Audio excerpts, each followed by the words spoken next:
甲斐の日本語新幹線です。毎日30分で日本語のリスニング力をアップしましょう。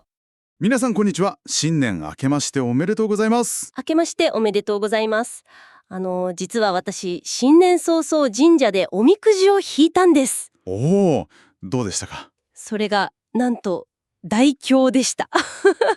一番悪い運勢です。あらら、もうたくさんの人が並んでいる前ですごく恥ずかしかったです。大丈夫ですよ。それは日本の新年でよくあること、あるあるです。あるあるですか？ええ。今日はですね、そんな日本の新年の習慣について一緒に見ていきましょうか。はい、お願いします。この時間は皆さんに日本の新年の3つの大切な習慣をとても簡単な日本語で説明します。3つですね。はい。テーマはまず1つ目、初詣。新年の神社へのお参りです。初詣。そして2つ目、今お話ししたおみくじ。運勢の紙ですね。はい。最後に3つ目、おせち料理。新年の特別な食べ物です。なんだか面白そうですね。ええ。そして、大凶を引いてしまったらどうすればいいか。その答えも最後にちゃんと説明しますから。よかった。安心してくださいね。はい。では、よろしくお願いします。よろしくお願いします。はい。日本の新年には一つ一つの行動に意味とか願いが込められています。意味ですか？ええ。その背景を知ると文化がもっと面白くなりますよ。そもそも日本のお正月ってどんな感じなんですか？そうですね。まず1月1日はとても静かです。静か。はい。多くのお店がお休みになります。だから街がシーンとしてる感じ。なるほど。みんなお家でゆっくりするんですね。ええ。1年のスタートとしてすごく大事な日なんです。では、最初のテーマ、初詣からですね。ええ、初詣です。正直に言うと、神社のルールとかマナー、作法っていうんですか、あれが難しそうでいつも緊張するんですよね。わかります。でも大丈夫。本当ですか？ええ、完璧じゃなくても全然いいんですよ。へえ、多くの日本人も、大体で覚えていますから。大体ですか？そうなんです。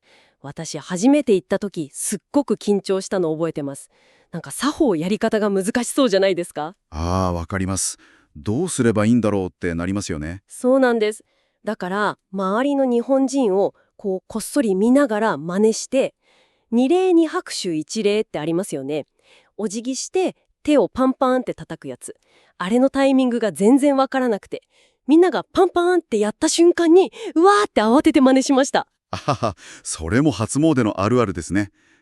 じゃあ、初詣の簡単なステップをちょっと一緒に見てみましょうか。はい、お願いします。まず、神社の入り口に大きな門がありますよね。はい、ありますね。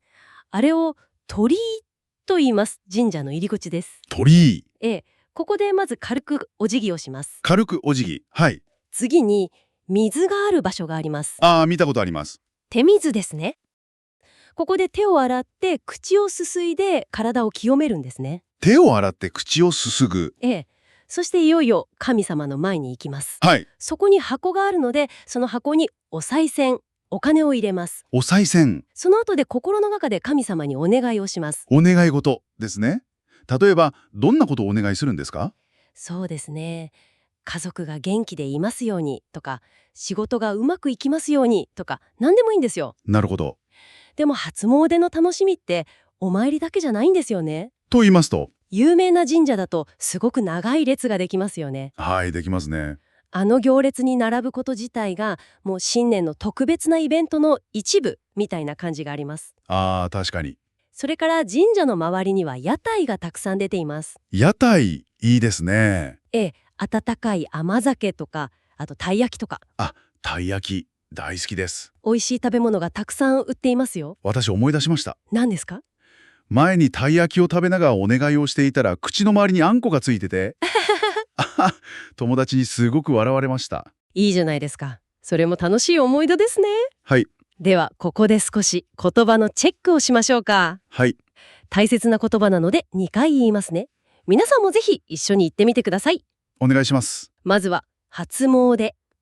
初詣。これは新年に初めて神社やお寺に行くことです。はい。次は、お賽銭。お賽銭。これは神様にあげるお金のことですね。はい。最後は、お願い事、お願い事。これは神様への英語で言うウィッシュのことですね。わかりやすいです。お祈りが終わった後のお楽しみが。おみくじですね。はい。おみくじってそもそも何ですか？今年の運勢が書いてある小さな紙のことです。運勢。はい。運勢というのは運の流れのことですね。なるほど。さあ、では2つ目のテーマに行きましょうか。はい、おみくじですね。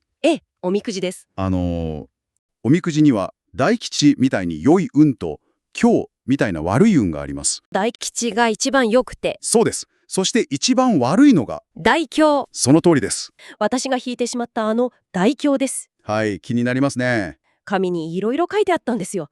口に気をつけろとか、今は動くなとか、ちょっとがっかりしちゃいましたね、正直。まあそうですよね。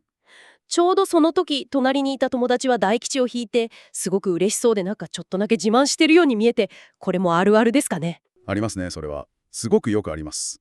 もしあなたが大凶を引いたら、やっぱりがっかりしますよね。まあしますね。でも大丈夫なんです。大丈夫なんですか？はい。悪い運勢が出た時の対処の仕方があるんです。対処。対処は問題に対応することですね。はい。もう一度言ってみましょう。対処。対処。はい。対処法は大きく2つあります。ほうほう。考え方の1つ目は、神社の木に結ぶことです。よく見ますね。白い紙がたくさん結んであるの。ええ。あれは、悪い運をここに置いていきますという意味なんです。なるほど。悪い運は持ち帰らないと。そういうことです。でも、もう一つの考え方もあります。何ですか？あえて持ち帰るんです。持って帰るんですか？悪い運なのに。そうなんです。今年は特に気をつけなさいという神様からのメッセージだと考えるんですね。へえ、面白いアドバイスとして受け取るわけですね。その通りです。だから、今日とか大凶は終わりじゃなくて注意しましょうねっていうサインなんです。なるほどな。それで日本人がよく使う魔法の言葉があるんです。魔法の言葉。はい。気にしすぎない。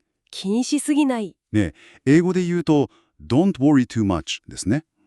もう一度、気にしすぎない。気にしすぎない。これは大事ですね。少しだけ信じると生活がちょっと楽しくなる。そのぐらいのバランスがいいのかもしれません。わかりました。では最後のテーマ、おせち料理に行きましょおせち料理。新年に食べる特別な料理ですね。う。その通りです。正直な感想を言ってもいいですか？もちろんです。おせち料理って見た目が少し地味な気がします。あはは、正直ですね。そう思う人もいるかもしれません。はい。実はおせち料理は味も大切ですけど、それよりも一つ一つの料理に込められた意味がもっと重要なんです。意味ですか？食べるお守りのようなものですね。食べるお守り。はい。面白い例をいくつか紹介しますね。言葉遊び、ダジャレみたいになっているものもあります。ダジャレ？例えば黒豆。黒豆。はい。豆という言葉には健康的とか真面目という意味があります。だから今年も元気に働けますようにという願いが込められています。へー、なるほど。次に昆布。昆布。これは喜ぶ、喜ぶという言葉に音が似ていますよね。あ、本当だ。喜ぶ昆布。そうなんです。だから幸せを願う食べ物なんです。面白いな。最後にもう一つ、エビ。エビ好きです。エビは腰が曲がっていますよね。はい、曲がっています。それがおじいさんやおばあさんのように見えるから長生きできますようにという願いが込められているんです。うわー、全部に意味があるんですね。そうなんです。新年には他にも何か特別な食べ物ってありますか？はい。お雑煮というお餅のスープも食べますね。お雑煮。これは住んでいる場所によって味が違う地域差もあるのが面白いんですよ。場所によって味が違うんですか？そうです。東京と京都でも全然違いますし、家庭によっても違います。へえ、それは食べてみたいですね。では最後の言葉のチェックです。はい。まず、おせち料理。おせち料理。新年に食べる特別な料理でしたね。はい。次は意味、意味。ミーニングのことです。はい。そして長寿。長寿。これは長く生きていることですね。長く生きること。最後です。地域差。地域差。場所によって違うことです。わかりました。ここまでいろいろ話してきましたが、一番大事なことをお伝えしますね。はい、何でしょ全部を完璧にやらなくても大丈夫だということです。う。ああ、よかった。大掃除ができなかったり、おせちを作らなくても、新年はちゃんと来ますから。ですよね。新年っていうのは、なんというか、リセットボタンというよりは、少し綺麗な気持ちでスタートする日ぐらいに考えると楽ですよ。なるほど。おみくじで大凶を引いても人生は終わりません。あ、今年は丁寧に生活しようって思うきっかけになればもうそれで十分なんです。そうか、なんだかすごく安心しました。よかったです。今日のお話を聞いて、日本の新年は初詣もおせちもおみくじもその意味を楽しむ日なんだなってよくわかりました。まさにその通りです。難しく考えすぎないでイベントとして楽しんでみてください。もし日本で初詣に行ってやり方がわからなくなったら？大丈夫です。周りの日本人を見て大体同じようにやれば OK です。よかった。そしてもし今日が出ても、さっきの魔法の言葉覚えていますか？はい、気にしすぎない。そうです。これが一番大切です。わかりました。皆さんも、もし日本に来たら怖がらないで新年の習慣を体験してみてください。そうですね。もしわからなくても周りの人の真似をすれば大丈夫ですよ。はい。そこで皆さんに質問です。お、質問。あなたの国では新年に何をしますか？何を食べますか？ぜひ日本語でコメントに書いて教えてください。いいですね。皆さんの国のことも知りたいです。ええ、楽しみにしています。今日は本当にありがとうございました。とても勉強になりました。こちらこそありがとうございました。最後に、リスナーの皆さんに何かメッセージはありますか？そうですね。新年は人生のリセットボタンではないかもしれません。リセットボタンではない。ええ、でも去年の自分より少しだけ綺麗な気持ちでスタートできる日だと私は思います。少しだけ綺麗な気持ちで。はい。完璧を目指さなくても大丈夫です。あなたにとって心地よいスタートにしてくださいね。素敵なメッセージ、ありがとうございます。こちらこそ。というわけで、今日の番組はここまでです。寒い日が続きますから、皆さん、暖かくしてくださいね。そして新しい年は自分に優しく過ごしてください。それでは、また。またお会いしましょう。感谢收看，别错过更多精彩内容。现在就点击订阅，加入我们的海海日文新干线旅程吧。